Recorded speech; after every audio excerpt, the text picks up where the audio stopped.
surgiu há 7 anos atrás.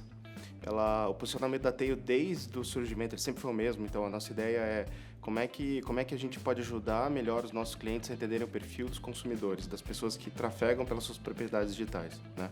Lá atrás a gente começou muito focado em sites web, né? Que é o que predominava na época, né? Depois a gente passou também para a monitorar também dispositivos mobile, né? E mais recentemente a gente também começou a estender essa capacidade de entendimento dos consumidores também à base de dados ligados de CRM. Hoje a Tail tem aproximadamente aí 400, 500 milhões de perfis mapeados. Isso vai depender de acordo com o mês, de acordo com o volume de pessoas que estão navegando naquele determinado período, né? Esses usuários, de onde que eles vêm, né? A Tail hoje tem uma rede de mais ou menos 120 mil sites que estão conectados na nossa plataforma, que é a conta freemium, né? Então, são publishers pequenos, são sites pequenos que, pela contrapartida de usarem o serviço da Tail de graça, eles contribuem para a nossa rede, né? Como que a gente classifica essas pessoas? A gente tem um modelo... a gente tem mais de 30 algoritmos envolvidos internamente pelo nosso time de Data Science. E o que esses algoritmos fazem? Eles entendem os perfis das páginas dessas contas freemium. Então o algoritmo entra numa página e lê aquele conteúdo. Esse conteúdo pode estar em inglês, português ou espanhol. Então ele consegue classificar qual o tipo de assunto que aquela página está falando. E aí o algoritmo é inteligente o suficiente para entender que se ele está numa página de economia falando sobre o Neymar, ele tende a jogar, por exemplo, para esportes, né? Então ele tem esse nível de inteligência. Então, por um lado, eu tenho lá os algoritmos classificando as páginas desses sites da rede, né? Por outro lado, eu tenho outro algoritmo que analisa o padrão de navegação entre as diferentes páginas. Então, se é uma pessoa que passa muita economia e passou uma vez só em futebol, não necessariamente ela vai ser classificada em futebol, né? Então, tem que ter um histórico aí de pelo menos 20, 30 dias para a gente cravar um perfil comportamental em cima desse usuário. Esse é o modo clássico que a gente sempre fez, que é o que a gente chama de Web Behavior, né? Mais recentemente, a gente começou a trabalhar com Geo Behavior e App Behavior também, para os clientes que têm instalados o nosso SDK. Então, a gente desenvolveu uma solução interna de tratamento de dados de geolocalização. Então, o cliente que tem um aplicativo, ele instala o nosso SDK. Esse SDK passa a coletar, quando o aplicativo permite, dados de geolocalização. E aí, a partir dos pontos de interesse que os usuários passam ao longo do dia, o algoritmo começa a cravar qual é o tipo de comportamento associado. Então, pelo tipo de lugar que você passa, você consegue entender se é uma pessoa que é shop lover, se é uma pessoa que é mais esportista e por aí vai, né? Quando a gente fala para App Behavior, a gente tem essa mesma visão também dentro dos devices que a gente consegue a permissão para isso, né, de acordo com o tipo de aplicativo. Quais são os outros aplicativos que estão instalados dentro daquele dispositivo mobile. Então, por ali também a gente consegue inferir muita coisa em relação ao comportamento. Então, quando a gente junta essas três visões, a gente tem uma visão muito completa do qual que é o perfil de comportamento. A gente consegue contar uma história muito, muito, muito real e próxima de quem é aquela pessoa e do que ela está fazendo. Sim, o enriquecimento de CRM, como que ele funciona, tá? A gente parte do princípio que qualquer base de CRM que vai ser enriquecida, o cliente precisa ter propriedade sobre aquela base. Então, ele precisa, na origem, garantir para a gente que ele teve o ok dos usuários quando ele fez aquela coleta. Passada essa fase, aí a gente vem para a parte de enriquecimento propriamente dita. Uma coisa importante para a gente falar é que a Tail DMP não recebe nenhuma base de registros PII, ou seja, eu não recebo nenhum dado de nome, endereço, telefone. Tudo que entra dentro da Tail já tem que entrar pré-criptografado.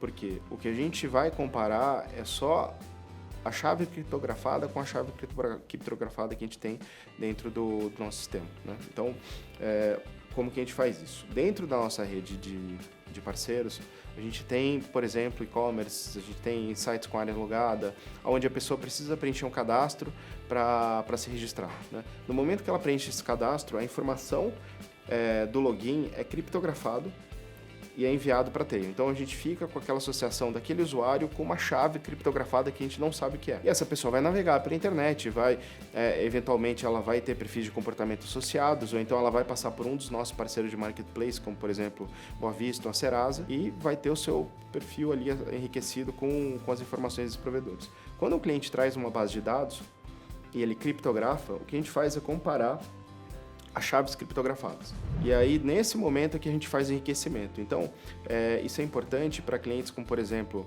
que têm loja física e querem começar a fazer campanha online. Qual será que é o perfil do meu cliente que compra... Será que o perfil que compra offline numa loja física, ele tem um perfil que tem a ver com fazer compra online também?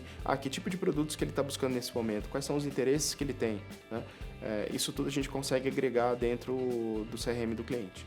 Isso até é um feature que vai além do que uma DMP tradicional faz, porque uma DMP tradicional, ela simplesmente trabalha com audiências anonimizadas, clusterizadas para ativação. A gente tem uma perna que permite que o cliente suba uma base criptografada de CRM e que ele consiga fazer o download dessa informação enriquecida com esse perfil de comportamento. Dentro da nossa filosofia de acreditar, de realmente acreditar que o nosso papel é de ajudar os nossos clientes a entenderem melhor quem são as pessoas que passam pelas suas propriedades, né? A gente tem um case, eu não posso abrir, obviamente, quem é o cliente, mas é um varejista, né? Ele é um lojista, na verdade, né? Ele tem milhares de lojas pelo Brasil e ele estava preocupado em começar a entender qual o perfil das pessoas que visitam determinadas lojas. Para entender o quê? Se dentro daquele raio, dentro daquela loja, se as pessoas que visitam são pessoas que trabalham no entorno, são pessoas que moram lá, se são pessoas que também têm outras atividades associadas no entorno. Então, por exemplo, se eu sou uma loja de roupa, quantas destas pessoas frequentam a academia que é a 3 quadras da loja, por exemplo? Será que eu não poderia usar essa informação para fazer uma parceria mais estratégica com essa academia, por exemplo? Então, esse tipo de insight a gente tem fornecido para um cliente nosso. Ele está bem satisfeito com isso. Inclusive, a gente agora acabou de aumentar a parceria que a gente tem. Então, a gente está não só trabalhando com dados de aplicativo, como também agora a gente também está recebendo os dados de venda para começar a ter uma visão mais omnichannel. Então, será que a pessoa que está comprando na loja física em algum momento foi impactada por uma campanha? Será que essa pessoa chegou a entrar no site e viu o produto e depois comprou na loja física? Né? Então, a gente está conseguindo fazer essa amarração completa de todas as pontas. Acho que o grande desafio da mídia programática como um todo, né, é justamente como é que você traz desempenho, você traz resultados, sendo que a plataforma em si é uma plataforma aberta. Né? Ela, ao contrário de plataformas mais simples, como o Google Ads ou Facebook, onde você já tem meio que o caminho pré-definido ali, apesar de elas serem programáticas, elas são um outro passo ali, né? Os objetivos já estão meio pré-definidos, né? Quando você vai para uma plataforma de programática de fato, você tem que trazer os seus objetivos, você tem que construir as suas estratégias, né? E nesse contexto, dados são fundamentais. Porque sem dado, você não tem como fazer um primeiro filtro ali de quem você quer atingir. E não só para você entregar a campanha, mas também para entender quem é o seu público. Então, uma das coisas que a gente costuma recomendar para clientes de programático é rodar uma campanha mar aberto, sem segmentação nenhuma, e monitorar as impressões e os cliques para entender quem você impactou, quem clicou de fato. E aí, a partir do perfil comportamental de quem clicou, você traçar a sua estratégia de comunicação de uma maneira mais assertiva. Acho que dados é fundamental para você rodar qualquer estratégia de mídia programática. Se hoje existem restrições em relação a como, quando e onde utilizar dados para entregar campanha, por outro lado, cada vez mais os clientes estão demandando como eu uso dados para me planejar. Né? Em que no final a nossa decisão seja, por exemplo, rode uma diária na home do UOL sem target nenhum, mas esta decisão tem que ser tomada a partir de dados.